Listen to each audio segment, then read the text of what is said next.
Nunca imaginé que algo tan pequeño como una cámara olvidada encima del refrigerador pudiera cambiar por completo la forma en que veía mi vida. Instalé esa cámara 3 años antes, no por desconfianza de mi esposa, sino por miedo a equivocarme otra vez con niñeras. Nuestro hijo Rosco tenía 8 años, nuestra hija Luna 5, y quería estar seguro de que estaban a salvo cuando no estuviera en casa. La cámara estaba camuflada en un jarrón falso, apuntando hacia la mesa de la cocina, capturando casi todo el ambiente. Al principio revisaba las grabaciones con frecuencia. Después, como suele pasar con casi todo en la vida, me fui relajando. Los niños crecieron, las niñeras dejaron de ser necesarias, el trabajo se volvió más intenso, la cámara siguió ahí grabando todo y simplemente la olvidé. Mi rutina era predecible. Trabajo en logística internacional desde hace casi 15 años.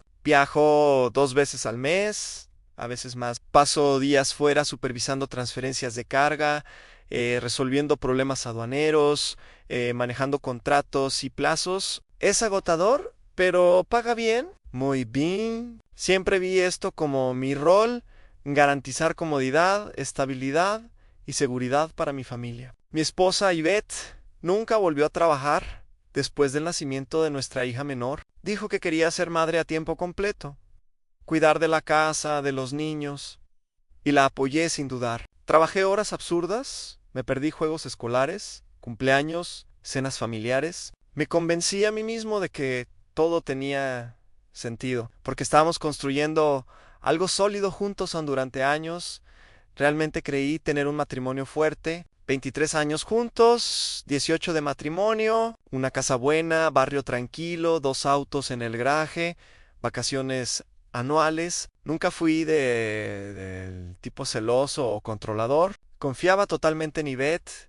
Incluso con el dinero, las cuentas siempre estaban pagas, nunca faltaba nada. Entonces, ¿por qué cuestionar? Pensaba que la confianza era eso: no necesitar revisar cada detalle, no desconfiar de quien comparte la vida contigo. Hoy, mirando atrás, me doy cuenta de cuánto esa confianza fue interpretada como debilidad.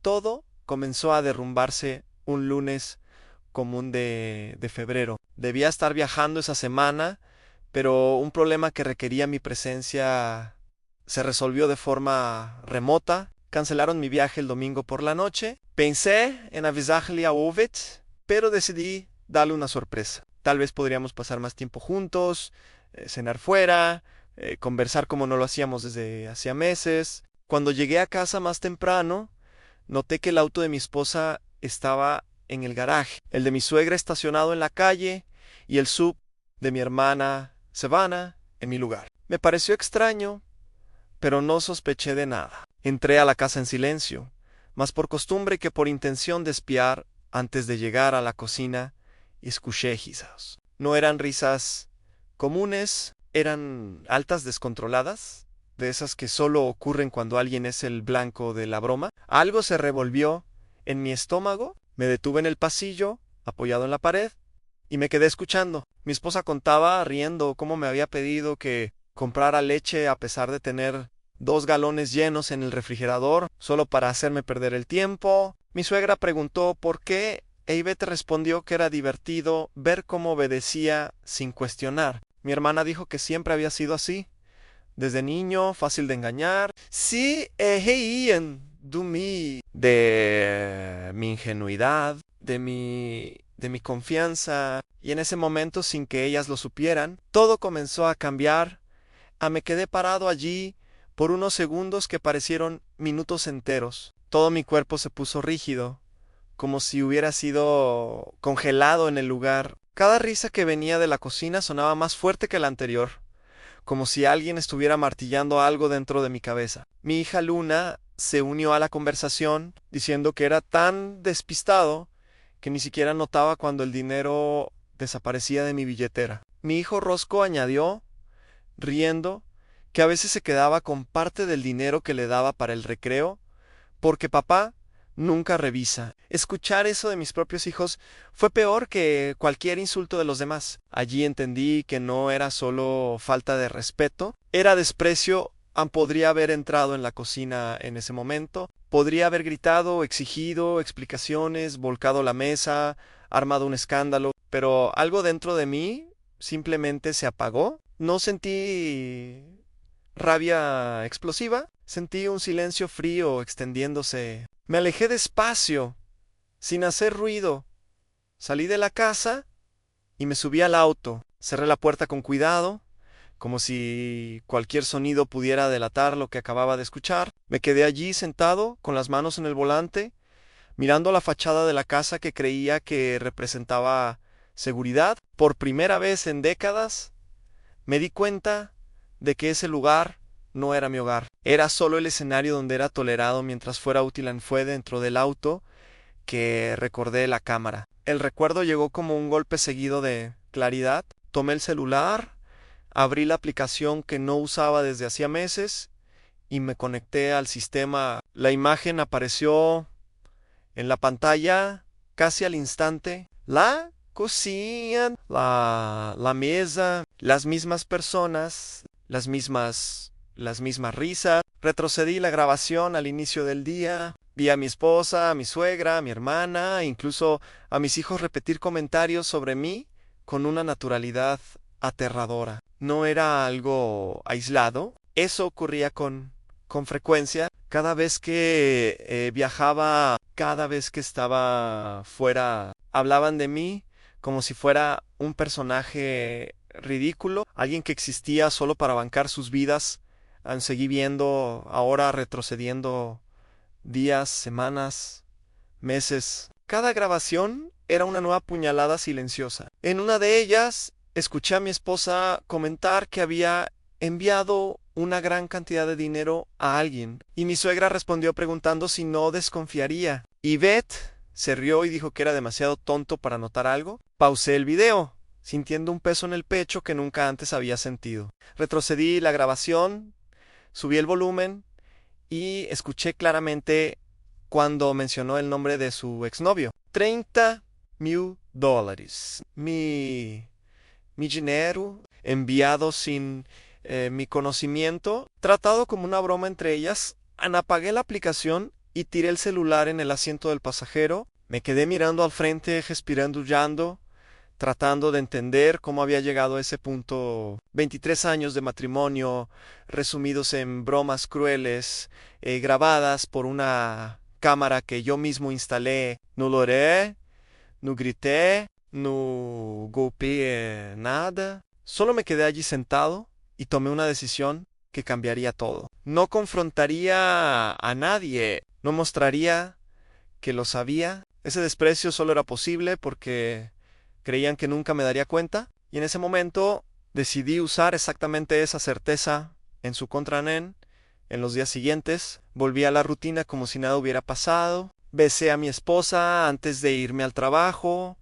Hablé con mis hijos sobre la escuela. Escuché a mi suegra quejarse de dolores imaginarios e incluso me reí de algunos chistes de mi hermana. Pero por dentro estaba completamente despierto. Cada palabra que decían ahora tenía un peso diferente. Cada pedido, cada comentario, cada gasto, aparentemente inocente, pasó a ser analizado con cuidado. Me di cuenta de cuán ausente había estado, no solo físicamente, sino emocionalmente. No porque no me importara, sino porque confié demasiado. Y la confianza, cuando es unilateral, se convierte en arma para quienes no tienen escrúpulos. Comencé a revisar las grabaciones de la cámara todas las noches, no por morbosidad, sino por necesidad estratégica. Anoté fechas, horarios, conversaciones, comportamientos. Descubrí patrones. Cada vez que viajaba, mi suegra aparecía al día siguiente. Mi hermana llegaba poco después. Las conversaciones comenzaban leves y rápidamente se convertían en sesiones de burla. También descubrí que mis hijos habían aprendido ese comportamiento por observación. Repetían lo que escuchaban. Eso me dolió profundamente, pero también pues me dio claridad. No se trataba solo de infidelidad conyugal o financiera. Era un ambiente entero moldeado en torno a mi ausencia y a mi supuesta ingenuidad en paralelo. Comencé a investigar discretamente pues nuestras finanzas. Nunca fui desorganizado, pero tampoco minucioso. Ahora solicité estados de cuenta antiguos, revisé transferencias, verifiqué tarjetas de crédito. Cada número contaba una historia que había ignorado durante años. Pequeñas cantidades aquí y allá, montos que individualmente parecían irrelevantes, pero que juntos formaban un agujero significativo. Regalos caros que nunca vi, gastos en lugares que nunca frecuenté, transferencias recurrentes a una cuenta que no reconocí de inmediato. Cuando finalmente uní los puntos, entendí que los $30,000 no habían sido un error aislado, solo fueron el ejemplo más grande de algo que venía ocurriendo desde hacía mucho tiempo. En lugar de actuar impulsivamente, hice algo que nunca antes había hecho. Busqué orientación profesional, consulté a un abogado especializado en derecho de familia y a otro en finanzas. No les conté todo de una vez. Fui presentando los hechos poco a poco, mostrando pruebas, estados de cuenta, grabaciones. Ambos llegaron a la misma conclusión sin que yo tuviera que pedirlo. No estaba en una posición extremadamente favorable. Siempre que mantuviera silencio, eso confirmó lo que ya intuía. Mi mayor ventaja no era el dinero, ni las pruebas. Era el hecho de que nadie sospechaba absolutamente nada.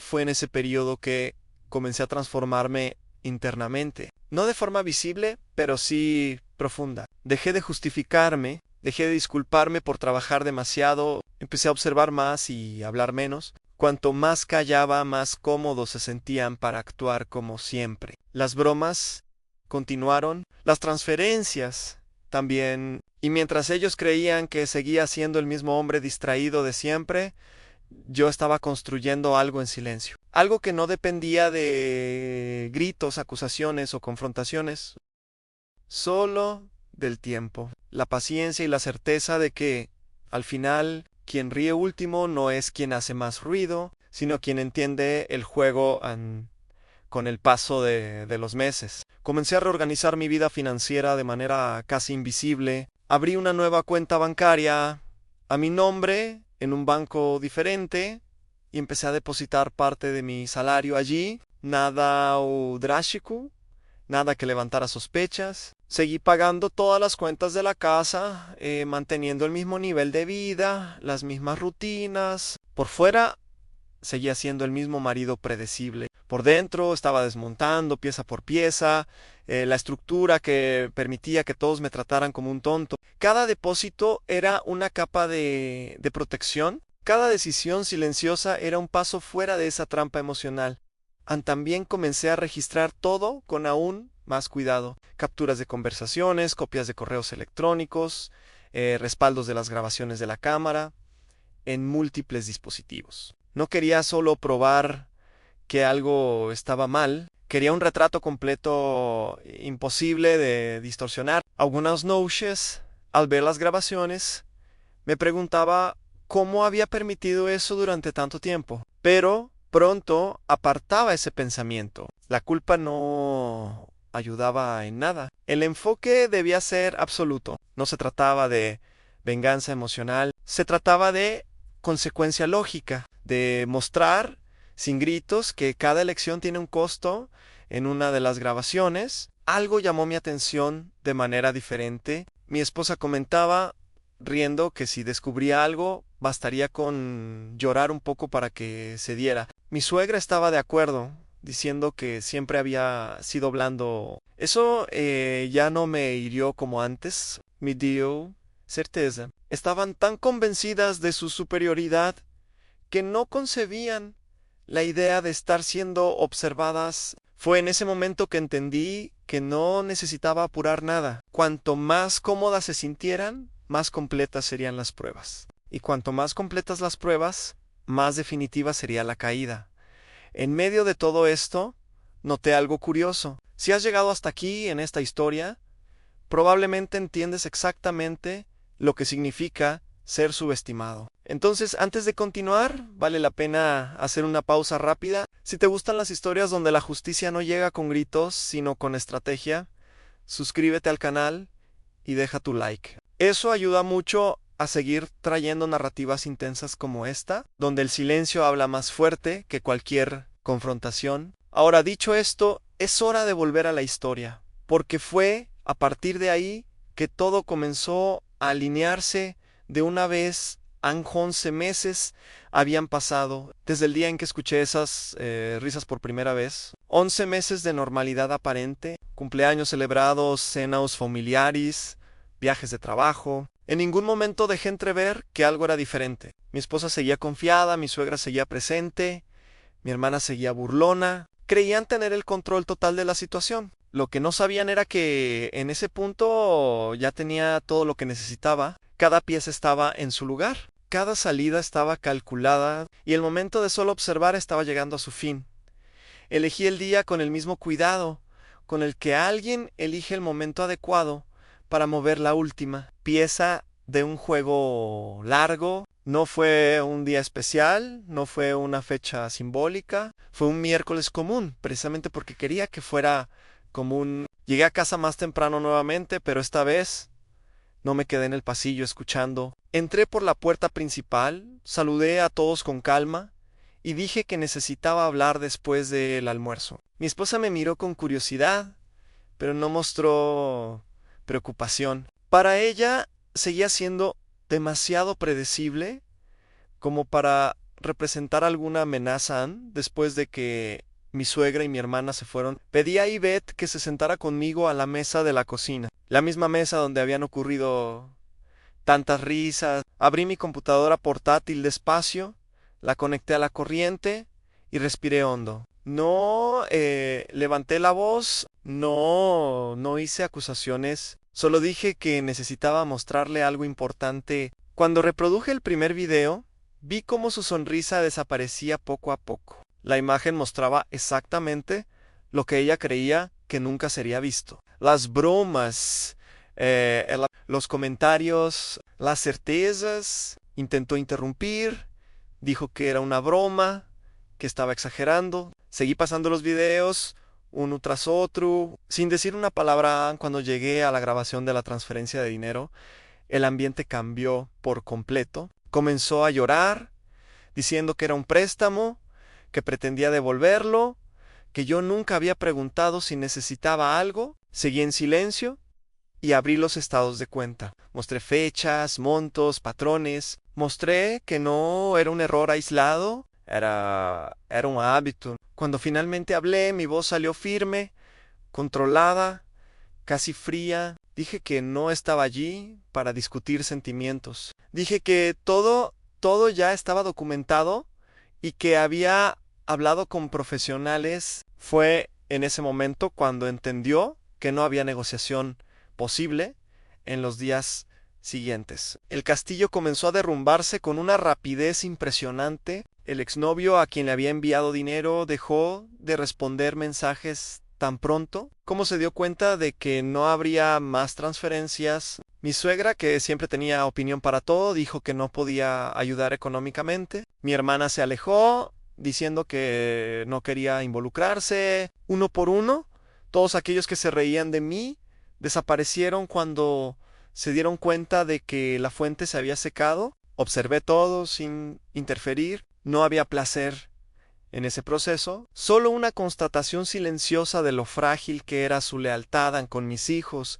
La conversación fue diferente. Me senté con ellos sin la presencia de su madre y les expliqué, con calma, lo que había pasado. Les mostré algunos fragmentos, solo lo suficiente para que entendieran la gravedad de las acciones, no para humillarlos, sino para enseñarles algo que yo mismo había aprendido demasiado tarde. Les expliqué que la confianza no es ceguera, y que el respeto no es algo automático. Se quedaron en silencio, avergonzados, confundidos. Por primera vez vi en ellos no arrogancia, sino reflexión. Y en ese momento me di cuenta de que, a pesar de todo, aún había algo que valía la pena reconstruir. Una semana después de esa conversación, Ivette se fue de la casa. No hubo gritos, no hubo escena, no hubo despedida dramática. Solo maletas hechas en silencio y la sensación pesada de algo que terminó porque ya estaba muerto desde hacía mucho tiempo. Intentó en los últimos días, alternar entre culpa y amenaza, entre pedidos de perdón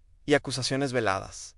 Pero nada de eso tuvo efecto. Ya no reaccionaba. Todo lo que necesitaba decirse había sido registrado, documentado y comprendido. La casa quedó más silenciosa y curiosamente ese silencio no dolía. Por primera vez en muchos años parecía honesto.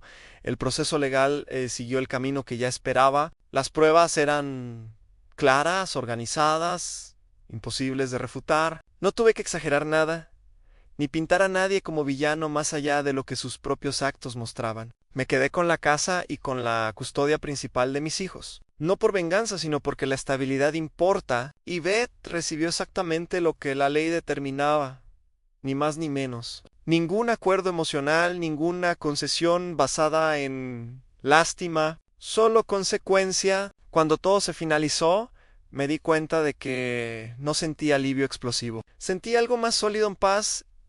Con el tiempo, mi relación con mis hijos comenzó a cambiar, no de forma mágica, pero sí real. Empecé a estar más presente, no solo físicamente, sino atento. Havemos um vizinho que mais establecimos límites claros. Ellos comenzaron a entender que el respeto no es algo que se exige cuando conviene, sino algo que se practica todos los días. Vi en ellos una madurez que quizá no habría ocurrido si todo hubiera seguido igual. Eso no borraba lo hecho, pero mostraba que los ciclos pueden interrumpirse cuando alguien decide actuar diferente aún y hoy. Cuando miro atrás, no siento orgullo por el sufrimiento, sino por la elección que hice después de él. Podría haber explotado, destruido todo, en un arrebato de ira y salir como el villano de la historia. En cambio, esperé, observé, planeé, no para lastimar, sino para protegerme. Aprendí que el silencio no es debilidad cuando viene acompañado de conciencia. A veces el verdadero poder está en no reaccionar por impulso, sino en permitir que las personas revelen exactamente quiénes son cuando creen que nadie los está mirando así.